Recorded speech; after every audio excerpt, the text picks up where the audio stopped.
साखर तयार करताना SO2 म्हणजे सल्फर डायऑक्साईड वापरून ब्लीच केला जातो आणि त्यामुळे साखरेचा रंग पांढरट चमकदार होतो.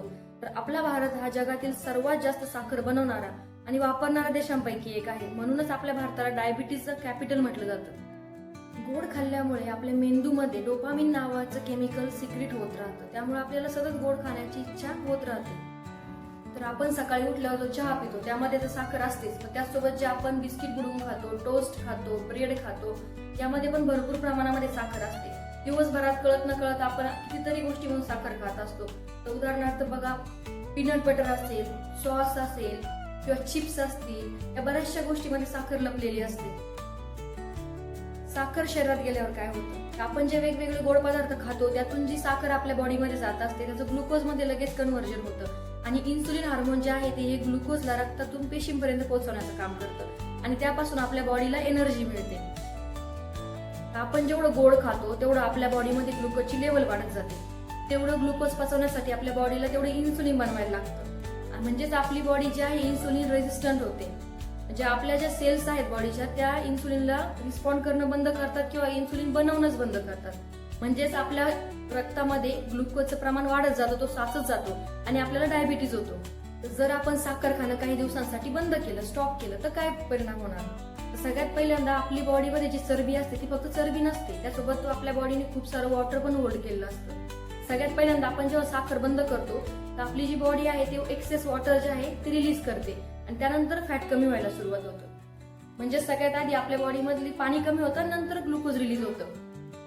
आता बरेचसे लोक असतील ते फक्त चहा पितात, बाकी काही गोड खात नाही. आता ते बोलतील की 2 चमचे चहामधून जी साखर जाते ती साखर सोडल्यानंतर बॉडीला काय फरक पडणार आहे. पण आपल्याला माहित नसतं आपण कळत नकळत किती साखर खातो. आपल्याला जेवढं वाटतं त्यापेक्षा खूप जास्त प्रमाणात साखर आपली बॉडी कंझ्युम करत असते. आता एका चहामध्ये किती साखर टाकली आहे तर आपल्याला डोळ्यांनी दिसतं, पण बाकी वेगवेगळ्या गोष्टींमधून आपण दिवसभरामध्ये किती साखर खातो याचा काही आपल्याला अंदाज येत नाही. तर आपण जे चॉकलेट खातो, जी कॅडबरी खातो, एका कॅडबरीमध्ये 10 चमच्यापेक्षा जास्त साखर असते. जे कोल्ड्रिंक आपण पितो त्या कोल्ड्रिंकच्या एका बॉटलमध्ये 9 ते 10 चमचे साखर कमीत कमी असते. जे बिस्किट आपण खातो वेगवेगळ्या कंपन्यांचे त्यामध्ये 1 ते 1.5 चमच्यापेक्षा जास्त साखर एका बिस्किटामध्ये असते. आता जे चिप्स आपण खातो ते चिप्स खारट असून पण त्याच्यामध्ये साखर असते. त्या जो टोमॅटो सॉस खातो त्या सॉसमध्ये टोमॅटोपेक्षा जास्त प्रमाण साखरेचं असतं. आपण जे दिवसभरामध्ये वेगवेगळे पीनट बटर खातो, त्यानंतर सूप वगैरे पितो, ह्या सगळ्यामध्ये भरपूर प्रमाणामध्ये खूप जास्त साखर असते.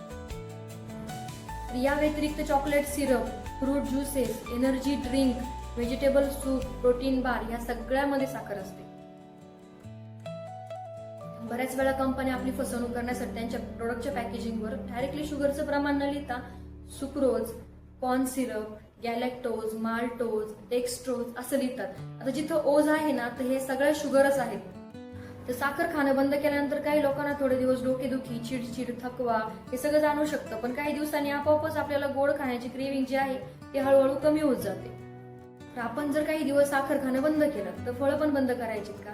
तर नाही, कारण फळांमध्ये नॅचरल शुगर असते. त्या शुगर सोबत आपल्याला व्हिटॅमिन, मिनरल्स, अँटीऑक्सिडंट आणि गुड फायबर पण मिळतं. आपल्याला फक्त प्रोसेस केलेली शुगर, जे बाहेरून आपण ऍडेड शुगर खातो, प्रोसेस शुगर खातो, ती थोडे दिवस बंद करून बघायची आहे. तर आपण फळामधली साखर खाऊ शकतो कारण त्यापासून आपल्याला चांगली एनर्जी मिळते. काही लोक ऑलरेडी बारीक असतात, त्यांना वेट गेन करायचं असतं, मग त्यांनी साखर का बंद करायची? कारण साखर बंद करून फक्त आपलं फॅट लूज होत नसतं, तर आपली स्किन पण चांगली होते, आपलं थकवा कमी होतो, फ्रेश वाटतं. त्यानंतर पिंपल वगैरे काही लोकांना येत असतील तर त्याचं पण प्रमाण कमी होऊन जातं. तर अनहेल्दी खाऊन वेट गेन करण्यापेक्षा हेल्दी खाऊन वेट गेन केलेलं कधी पण चांगलं. जर आपण काही दिवसांसाठी साखर खाणं बंद केले तर आपण गुळ पण बंद करायचा का? कारण गुळामध्ये तर आयन असतं ना, तर गुळ, मध हे का बंद करायचं? पण जर तुम्ही काही दिवसांसाठी स्ट्रिक्टली साखर बंद केली, म्हणजे आपण प्रोसेस शुगर खात नाही, फक्त नॅचरल शुगर कंझ्युम करत आहोत, तरच आपल्याला चांगले रिझल्ट भेटतील, तरच आपल्या बॉडीमधलं फॅट कमी होईल.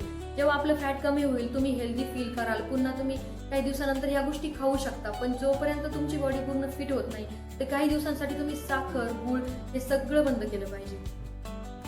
आजकाल शुगर फ्री पण मार्केटमध्ये आले, जे आपण साखरेऐवजी खाऊ शकतो, पण त्यामध्ये ॲस्पार्टेम नावाचा घटक आहे, तो सुद्धा इन्सुलिन खूप प्रमाणामध्ये स्पाइक करू शकतो.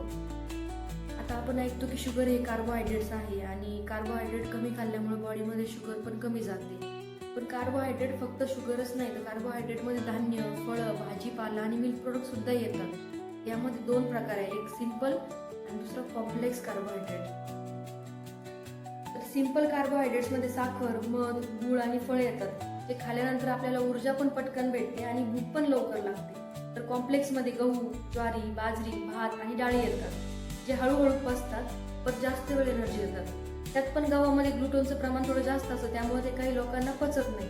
आणि गव्हाच्या पिठाची ग्लायसेमिक इंडेक्स पण थोडी जास्त असते, त्यामुळे रक्तातील साखर जी आहे ती पटकन वाढते. त्यामुळेच बऱ्याचदा डॉक्टर आपल्याला गव्हाऐवजी ज्वारी, बाजरी, नाचणीची भाकरी खायला सांगतात, कारण त्यामध्ये फायबर पण जास्त असतं आणि ते हळूहळू पचतं. त्यानंतर आपल्याला पटकन भूक सुद्धा लागत नाही आणि वजन कमी होऊन पोटाची हेल्थ सुद्धा सुधारते. म्हणजे जेवढी ब्लड शुगर स्टॅबिलाइज राहील तेवढी आपल्याला भूक पण कमी लागते आणि जेवढी आपल्याला भूक कमी लागेल तेवढं ऑटोमॅटिक आपल्या कॅलरीज पण बर्न होते. एक्सेस शुगर खाल्ल्यामुळे इन्सुलिन हार्मोन जे आहे आपल्या बॉडीमधलं ते अनस्टेबल होतं आणि त्यामुळे आपल्या बॉडीमध्ये हार्ट ब्लॉकेज, किडनी डॅमेज आणि त्यासोबतच ब्रेन डिसऑर्डर सुद्धा होऊ शकतात. तर हेल्दी बॉडीसाठी आणि आपल्याला डायबिटीज होऊ नये म्हणून फक्त साखर सोडून उपयोग नाही, तर आपल्याला रोजचा चांगलं डाएट, व्यायाम, त्यासोबत कमीत कमी अर्धा तास वॉक सुद्धा करणं तेवढंच गरजेचं आहे. म्हणजे आपण 1 महिना जरी साखर खाणं बंद केलं तरी आपल्याला आपल्या शरीरामध्ये खूप बदल दिसू शकतात. त्यामुळे तुम्ही स्वतःला विचारा की आपण हे करू शकतो का? कारण साखर खाणं हे सुद्धा एक व्यसनच आहे आणि ते सुद्धा दुसऱ्या व्यसनाने इतकंच घातक ठरू शकतं. तर व्हिडिओ आवडला असेल तर कमेंट करून नक्की सांगा. व्हिडिओला लाईक करा आणि चॅनलला सबस्क्राईब करा.